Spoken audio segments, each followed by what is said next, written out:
अगर नहीं माने किसान तो होगा सबसे बड़ा सियासी घमासान।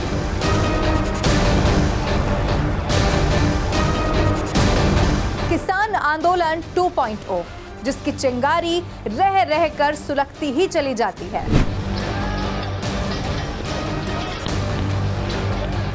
लेकिन इस बार है सबसे बड़ा चुनाव।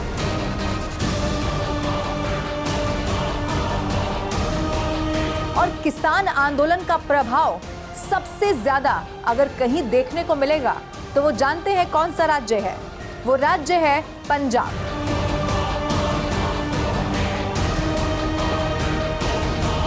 तो चलिए आज इसीलिए पंजाब से ही करते हैं बात चुनाव की।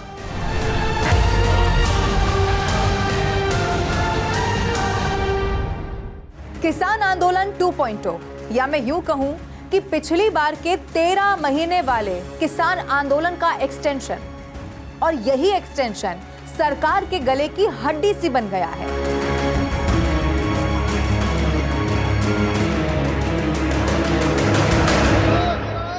मैं हड्डी क्यों कह रही हूं? क्योंकि ये वो हड्डी है जो ना निगली ही जा रही है और ना ही उगल पा रहे हैं।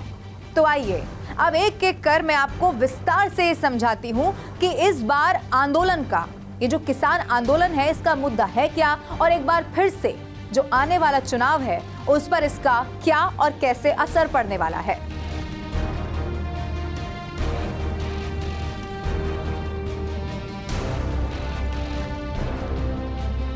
अब सबसे पहले आपको यह समझना होगा कि खबर क्या है। और जब मैं खबर कह रही हूं तो मेरा मतलब यह है कि इस बार किसान एक बार फिर से आखिर आंदोलन कर क्यों रहे हैं, और कैसे ये वाला आंदोलन जो पिछली बार हुआ था, यानी कि 2020 और 21 में, ये आंदोलन उस आंदोलन से अलग क्यों है।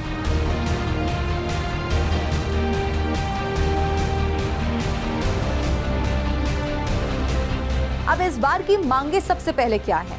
ये खुद आप इस आंदोलन को लीड कर रहे किसान मजदूर संघर्ष समिति के महासचिव हैं, सरवन सिंह पंढेर इनका नाम है। इन्हीं से जरा पहले मांगे क्या है इस बार किसानों की, वो सुन लीजिए। देखिए, मांगे वही है, एमएसपी खरीद की गारंटी का कानून बनाएं, डॉक्टर स्वामीनाथन कमीशन की रिपोर्ट के अनुसार फसलों के दाम दें, गन्ने को भी C200 के साथ जोड़ दें, और उसी के साथ जो लखीमपुर खीरी का इंसाफ मिलना चाहिए, सब केस वापस होने चाहिए, बिजली संशोधन बिल वापस लिया जाना चाहिए, और पोल्यूशन एक्ट से खेती बाहर निकले, मनरेगा 200 दिन चले, 700 रुपया उनकी दिहाड़ी हो, आदिवासियों की जो संविधान की 5वीं सूची उसको लागू किया जाना चाहिए, फसली बीमा योजना सरकार अपने दम पर करे। इसी तरह से जब 60 साल का किसान हो जाता है तो उनको किसान और खेत मजदूर को 10,000 रुपया प्रति महीना पेंशन मिलनी चाहिए। भारत विश्व व्यापार संस्था से खेती को बाहर लेकर आए। इन सब मांगों को लेकर आंदोलन। अब सवाल ये भी है कि इस बार का ये आंदोलन आखिर कर कौन रहा है? तो मैं आपको बता दूं, किसानों के दो बड़े संगठनों, संयुक्त किसान मोर्चा गैर राजनीतिक और दूसरा किसान मजदूर मोर्चा ने अपनी तमाम मांगों को लेकर, जो हमने आपको सुनवाई, इन्हीं मांगों को लेकर दिल्ली चलो का एक नारा दिया बीती 13 फरवरी के लिए। लेकिन इस बार मैं आपको यह भी बता दूं कि पिछले वाले आंदोलन से कुछ अलग है।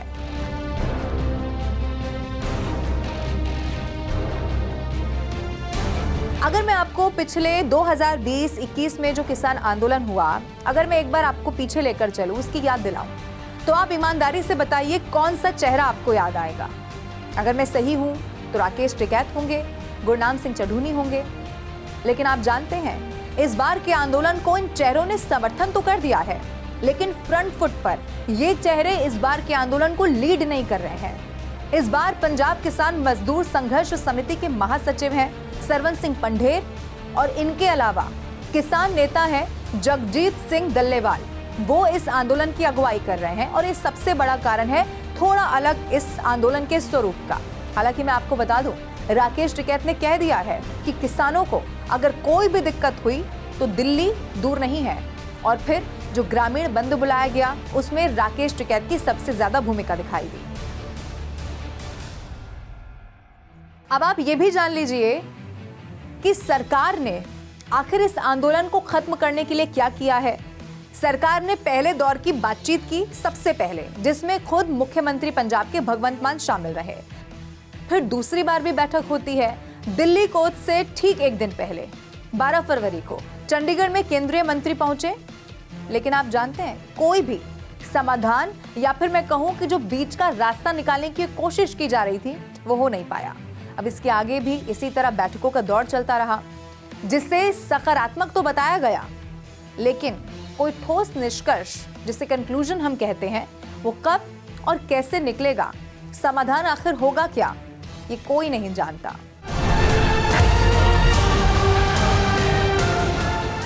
अब आपको याद होगा पिछली बार भी लगभग 13 ऐसे मौके रहे जब बैठक हुई और आखिरकार केंद्र सरकार ने अपने पांव पीछे हटा लिए। और फिर क्या था, 3 कृषि कानून जिसको लेकर जबरदस्त आंदोलन छिड़ा हुआ था, 13 महीने तक आंदोलन हुआ, उन कानूनों को वापस ले लिया गया। अब एक बात मैं आपको अपने कई दफे के इसी किसान आंदोलन की कवरेज के अनुभव के आधार पर बता देना चाहती हूँ, और वो बात यह है कि इस आंदोलन में जब कील कंटीले तार और सिर्फ यही नहीं, पत्थर लगा दिए जाते हैं, किसानों को रोक दिया जाता है, तो ये लड़ाई महज किसान और पुलिस के बीच की नहीं रह जाती है। क्यों? क्योंकि सबसे ज्यादा परेशान वहां रहने वाले लोग होते हैं, जिनका वहां घर है।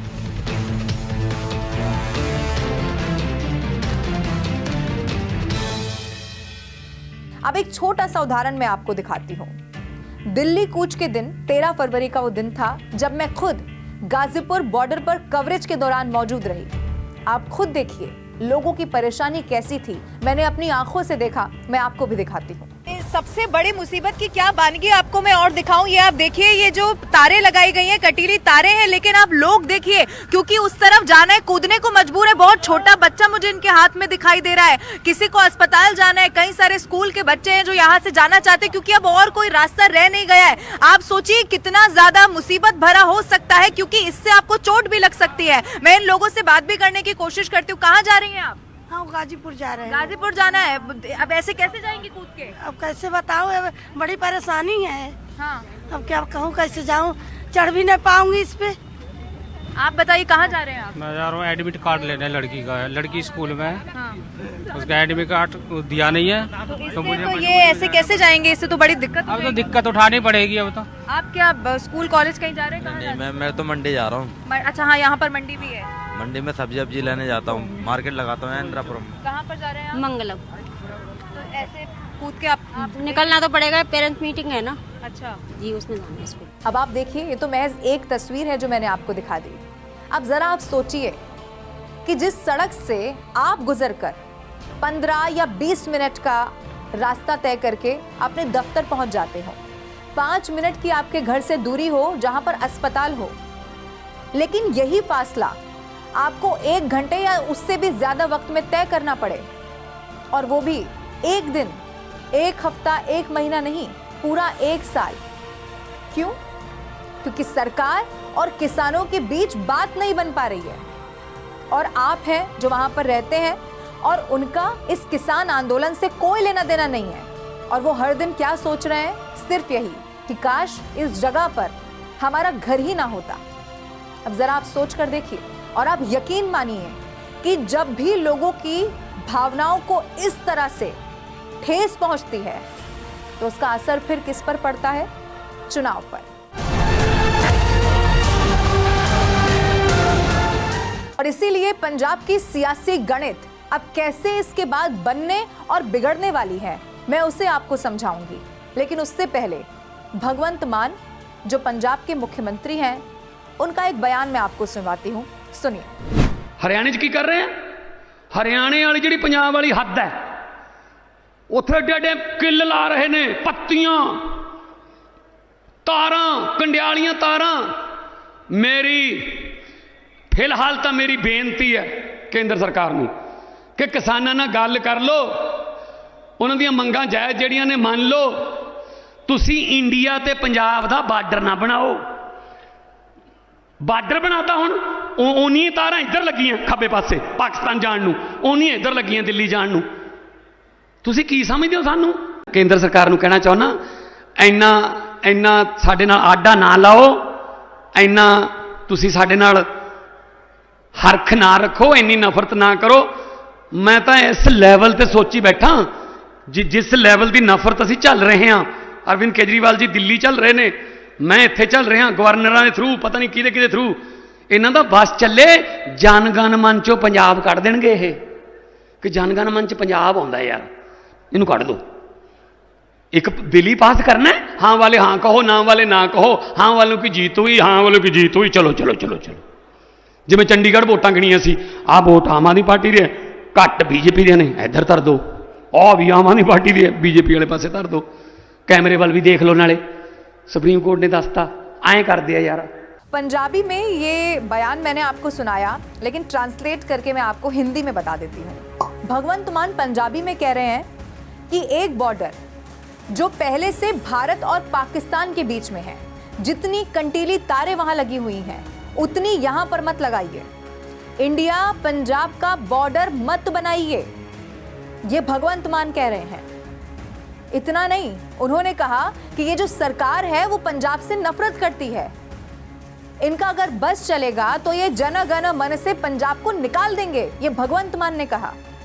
अब जरा आप सोचिए कि ये बयान चुनाव के इतना करीब जो पंजाबी हैं उनके मन पर कैसा असर डालेगा।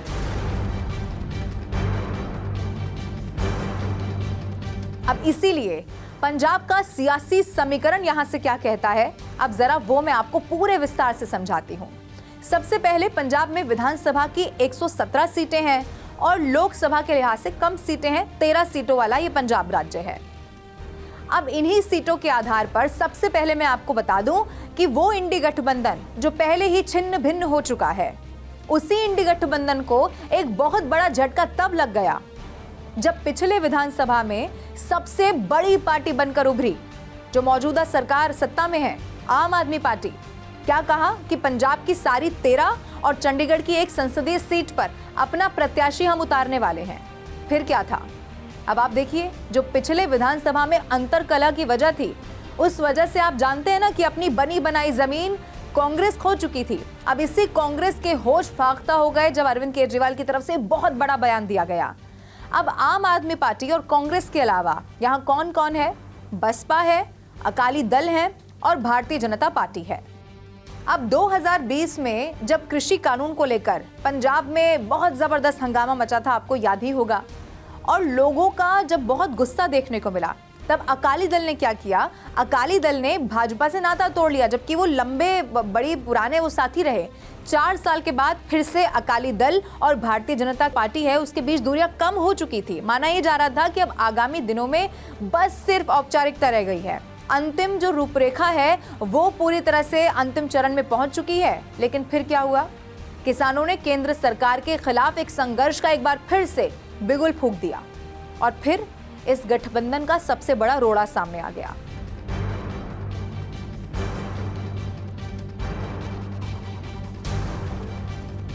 लेकिन दूसरी तरफ बसपा ने भी क्या किया?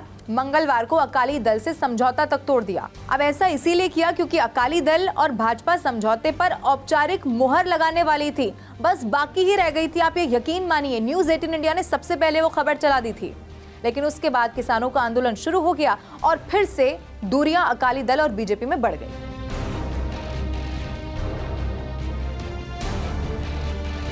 अब इस खबर से सबसे ज्यादा परेशानी में आप जानते हैं कौन है?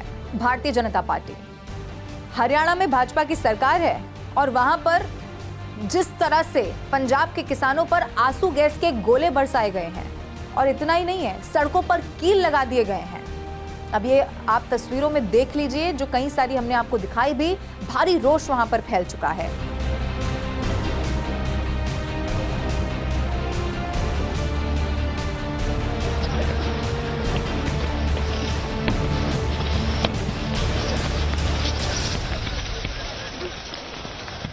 हालांकि किसान आंदोलन पंजाब में, आपको ये मैं बता दूं फिर से कि पंडेर और डल्लेवाल द्वारा जो अग्रिम पंक्ति में खड़े होकर इस तरीके से वो आंदोलन चला रहे हैं।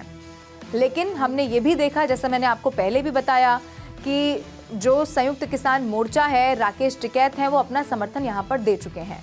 लेकिन रोष तो है, लोग तो सड़कों पर हैं और किसान आंदोलन एक बार फिर से, अब मैं अगर ये कहूँ कि बहुत तेज होता जा रहा है, तो आप समझ जाइए कि इसका परिणाम क्या होगा। 2019 के लोकसभा चुनाव के नतीजे क्या कहते हैं?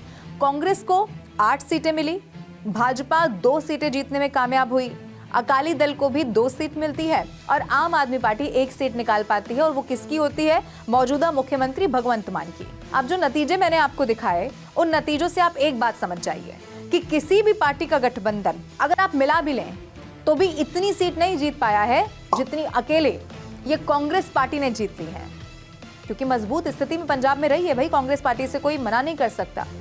लेकिन एक बात यह भी साफ है कि भारतीय जनता पार्टी जो इस बार लोकसभा चुनाव में एक बहुत बड़ा टारगेट सेट कर मैदान में उतरने की तैयारी कर चुकी है, मंत्र फूंक दिया गया है, जीत का क्या है। तो भाजपा की कोशिश क्या है कि वो इन किसानों को कैसे भी मना ले और जो सियासी नुकसान आने वाले समय में अगर हो सकता है तो उसको पहले ही भांप लिया जाए और इस डैमेज कंट्रोल को पहले ही कर लिया जाए।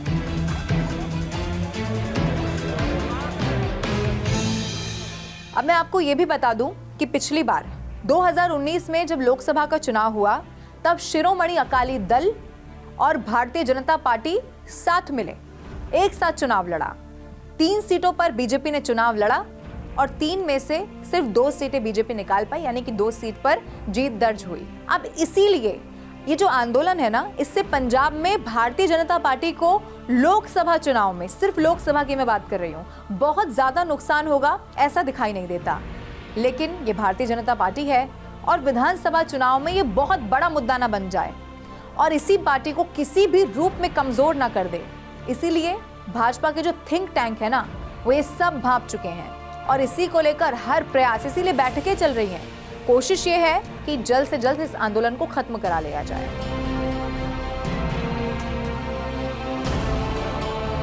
अब एक तरफ विधानसभा चुनाव जीतने के बाद गदगद पार्टी आम आदमी पार्टी है जो इस बार एक बहुत बड़ा टारगेट सेट कर चुकी है, वो बयानों में भी साफ दिखाई देता है। तो दूसरी तरफ भारतीय जनता पार्टी है जिसकी कोशिश है कि अपनी सियासी जमीन को मजबूत करे और इसके साथ खुद ज्यादा सीटों पर लड़े भी इस बार का चुनाव और जीत भी जाए, जैसा पिछली बार बहुत ज्यादा होता हुआ दिखाई नहीं दिया। लेकिन सवाल यह है कि क्या किसान आंदोलन पंजाब में एक बहुत बड़ा चुनावी डेंट लगाने वाला है क्या?